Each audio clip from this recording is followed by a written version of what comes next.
We had 2 weeks to find a house in the summer of 1985.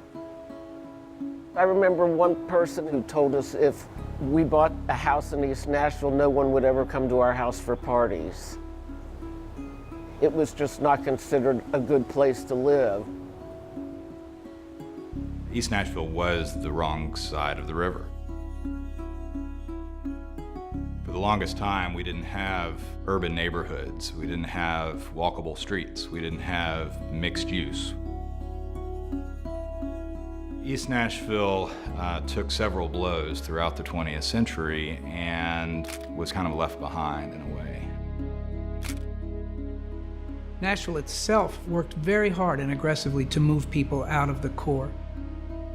Early 20th century urban renewal, the interstate was built, and of course, as many cities and many neighborhoods suffered from people moving out to more suburban locations, much of East Nashville became rental property and ultimately became slumlord properties. And so it was a pretty tough neighborhood.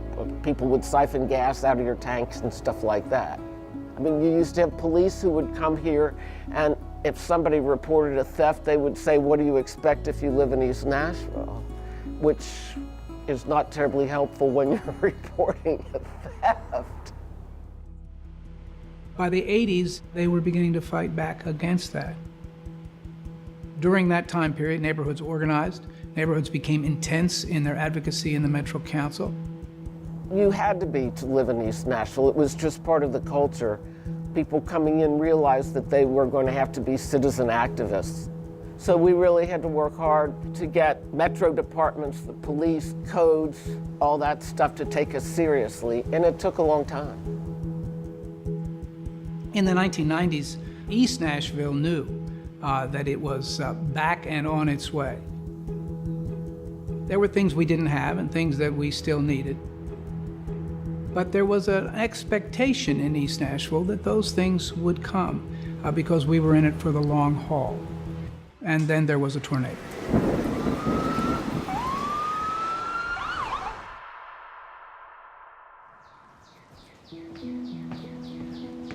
In April of 1998, a tornado roared right through the heart of East Nashville and really rocked us back on our heels. It was devastating. Some people say it sounds like a train coming through, but there was a kind of roaring sound, and then that subsided. All the trees came down, and we had trouble recognizing the neighborhood. I'd get lost sometimes because it looked so different without all the trees. And there was a feeling after working for 15 years to try to preserve and restore the neighborhood that we were starting from scratch. But then what was really amazing about the next few days for us was how the community came together. A lot of people came who were from across the river, who'd come over here to help, say, chainsaw trees, and decided that maybe this neighborhood was worth investing in. There was a realization that there actually was another side of the river, another part of the city. It was a very exciting time because it was like people were acknowledging that East Nashville had value, and that wasn't always the case. And ultimately, that kind of spirit of helping one another is what led to the idea of the UDAT. The AIA's UDAT had been incredibly impactful in other communities. It's like a SWAT team of experts that the AIA puts together. Multidisciplinary teams of experts in city planning and transportation and economic development and help communities solve problems. It's really an opportunity to create a vision for a community in a way that we had never seen in Nashville before. The beginning of every UDAT starts with a community meeting. Design experts from around the country are here to help the historic urban neighborhood recover from last year's tornado. Hundreds and hundreds of people turned out across economic lines across neighborhood lines and everything. And they talked about what they loved about East Nashville, and they talked about their vision for East Nashville. And at the end of the day, we realized that we all kind of wanted the same thing. Safe neighborhoods, good schools, access to quality food, walkable streets. The UDAT allowed us to have that conversation, and really was the beginning of a conversation that carried on well past the UDAT. During the weekend tour, the group of architects and city planners flew over and were driven around various East Nashville neighborhoods to come up with their roadmap for development. It's like what they call a charrette, an intensive planning session. And it was really fun to watch this group of interdisciplinary experts from around the country hammer out these ideas, into the wee hours of the morning. People who live and work in East Nashville will learn tonight about a new plan to restore and redevelop their neighborhoods. At the end of the UDAT, the team presented the plan and the vision, and there were nearly 1,000 people at that presentation. Hundreds of neighbors gathered tonight for the unveiling of a master plan for the historic area just east of downtown. The UDAT plan had an entire menu of ideas that made up this bigger vision. Among proposed changes, turning 5 Points, this 5-way intersection at 11th and Woodland, into a retail center for the neighborhood. Many of the recommendations in the UDAT had to do with the physical environment. Also adding more 100% corners, intersections that are commercially oriented within residential neighborhoods. The goal, to make East Nashville a walking community. They recognized the value of urban form and wanted to enhance that. They recognized that we had sidewalks and alleys, mass transportation and stuff, and they stressed the importance of that.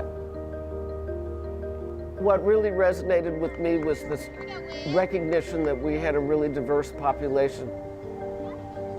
One of the things that they picked up on was that we really wanted to keep that as much as we could, that was a crucial aspect of our identity. It's ambitious, Holly. What's the time frame? Well, each project varies. Some will get underway immediately, others look into the future 5 to 10 years from now. Holly Thompson, thanks. That day, I stood up in front of those 1,000 people and said, hopefully in 10 years we'll be able to say that the tornado was the best thing that ever happened to East Nashville. This is not going to be a one-year process. When you have a UDAT, what you're looking out is what's the outcome 5 and 10 and 20 years later. Hi, how y'all doing? Good, how are you? Doing well. One of the first priorities that the UDAT team pointed out is that we needed to continue the dialogue. East Nashville was sort of fragmented among various neighborhood organizations, and they recommended a sort of East Nashville Council, as it were, which we formed. It was called Rediscover East.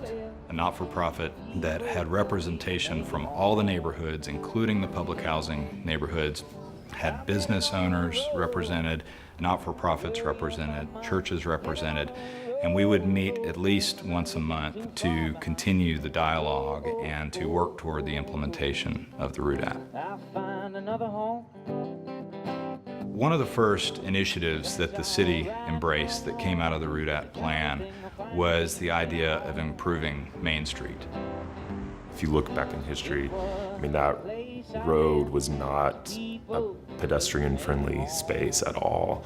It was all built for the car and getting automobiles in and out of the city quickly. They created crosswalks and planted street trees and began the process of showing the community how this commercial strip could be transformed.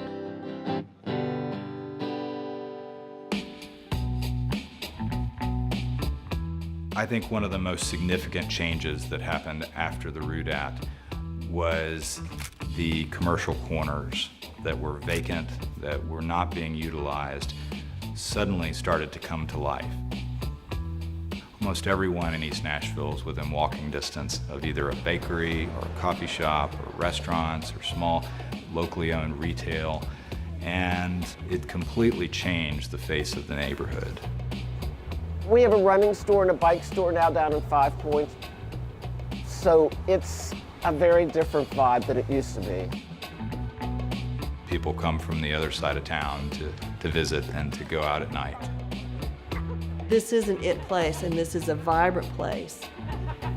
We are a destination now, and that was part of what we wanted to be. To me, one of the most important things is maintaining the authenticity. We don't have a Starbucks over here. Not sure we want a Starbucks over here.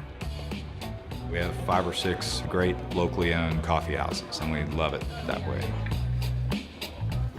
We are not going to be downtown.